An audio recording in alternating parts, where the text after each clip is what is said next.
Hey, how's it going, guys? This is Prodigy and welcome to my YouTube channel. So I wanted to make this video today for you guys to do a quick review on the beta for Black Ops 3 on Xbox One. This is gonna be for Xbox One. I haven't played the PS4 version, but I haven't actually pre-ordered the game yet, so I wanted to play the beta extensively to, get a real feel for the game, to see if it would actually be worth the time. So I'm just going to talk about some things that I liked about the game, some things that I didn't like, and overall my opinion on it and whether I think it's worth it or not.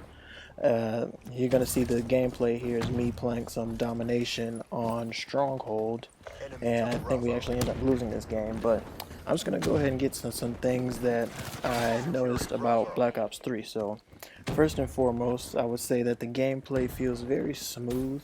It feels a lot smoother than Advanced Warfare, which wasn't really all that great in my opinion. But it feels like a mixture of Black Ops 2 and Modern Warfare 3 if I had to compare it to another Call of Duty game.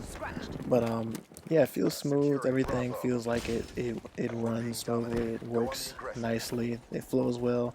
It's not really. It doesn't really take you that long to get used to the feel of the game. So I think that's a good thing. And the graphics also are very smooth, very vibrant, very crisp. All the guns look good, the maps look good, nice details there. And yeah, I think they hit it on that one. And I think it's a lot better than Call of Duty Ghosts, which in my opinion had the worst graphics of the Call of Duty games because it just felt really dark to me. It made things difficult to see, things difficult to notice. So I think this is a huge step up from this. This and Advanced Warfare are probably better in the graphics category, so that's good. And another thing, this is very noteworthy, the vertical movement in this game has been toned down a bunch, which if you've played Advanced Warfare, it's pretty hectic, playing any type of online mode. People are all over the place, boosting on top of all types of buildings, and so they really made an effort to tone down the vertical movement here. You'll see the maps are even integrated in a way where you can't really get too high up in the air. There's no boost dodging, so it's a lot more balanced. The gameplay is a lot smoother. It's less hectic. You don't see people jumping and jetpacking all over the place. So huge step forward right there. And overall the game doesn't seem that laggy. Of course this is the beta version, so we'll see about that. But Advanced Warfare seemed like, I keep comparing it to Advanced Warfare because it was the last Call of Duty game out, but compared to that, Advanced Warfare was very laggy in my opinion. I don't know if it was just my experience, but I've heard a couple other people say the same thing too. Not even just the gameplay, but in the pre-game lobby, before the match was even started, it just felt really slow, and it wasn't smooth, and it was really frustrating at times, especially in the middle of a intense match. That's the last thing you want to be going through. So another good thing, I would say the gun selection is pretty good. There's a lot of familiar guns in there that are renamed, from Black Ops 1, Black Ops 2. But the gun selections seem good. They seem balanced. No gun seems overpowered so far. Of course, I haven't used every single gun. I've used most of them, but not all of them. So I might be wrong on that. Somebody else might have a different opinion, but in my opinion, I think the guns are pretty balanced. And surprisingly, the swimming feature that they added in the game was actually integrated pretty well. I did have some instances where I find people camping in the water, and it's pretty hard to see them down there. I don't know if that's going to get fixed. I think it should. But, overall, I don't think it's a bad thing. And wall running, too, to add on to that. The wall running, I was kind of nervous about because I thought it would be another situation with the Exos and Advanced Warfare, but I feel it's integrated pretty nicely. It seems balanced, and it seems to work in the context of the game. So I think they did well on that. Something new to the table. And the maps, as I kind of mentioned before, they're better, and they're designed in such a way that it kind of tones down on the verticality of the game. So people are more like, in playing this, I've rarely, maybe a couple times, had people shoot me from above, or just kind of come from nowhere, like God dropping from the sky and killing me out of some act of God. So it's closer to the feel of a traditional Call of Duty game. Now, on to some negatives I have about the game, and by far my biggest pet peeve would have to be the melee, because if you played the game, then you know that they no longer have the traditional knifing system that we all know from every single Call of Duty game in the past. It's more of a regular melee attack, smack them in the face with your gun type thing, and it's annoying because it's no longer a one-hit kill, and to me, that doesn't make sense in a game like Call of Duty, where the time to kill is much less than that than of a Halo or a Destiny, which the time to kill is much longer. So it works in a game like that.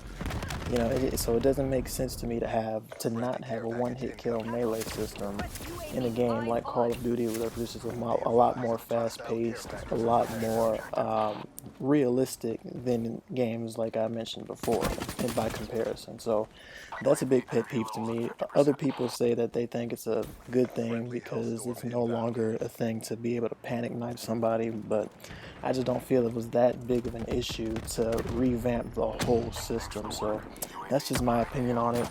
You can think what you want. And another thing that I think is a negative, but more so a half negative, I would have to say, would be the paint job system.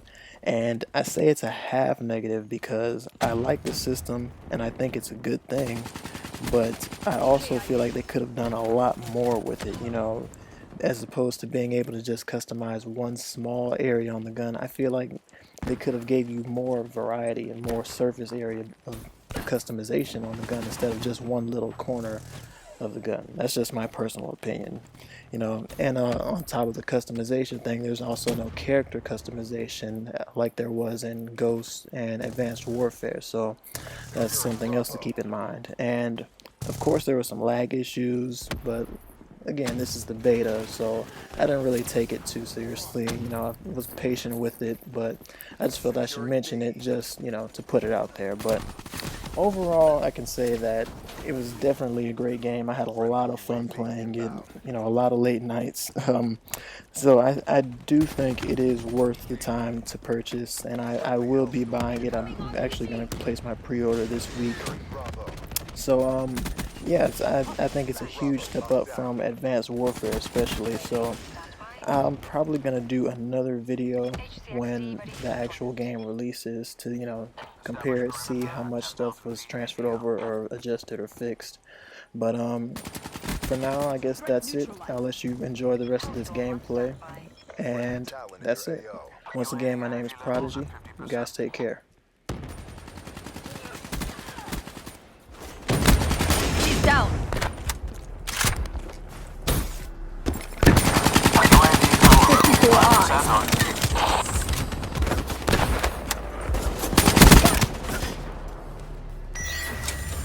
Uploading Hellstorm target info.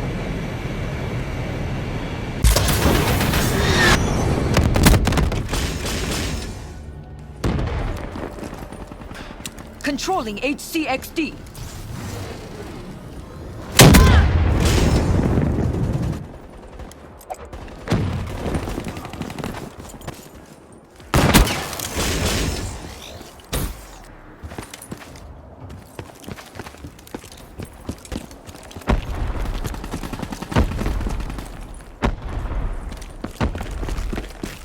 Securing Alpha.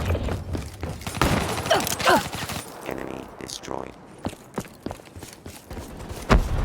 Losing C. Losing B.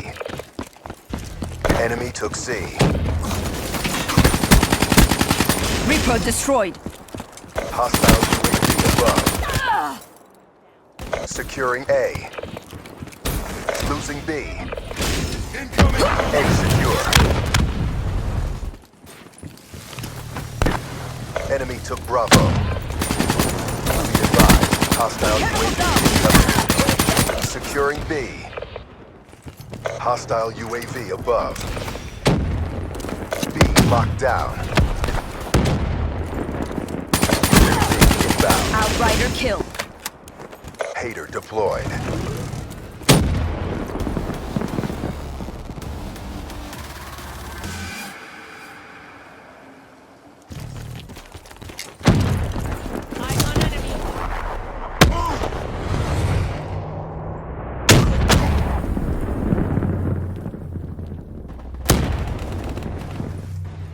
The mission is a bust. Bring it next time. The 54I won't accept defeat.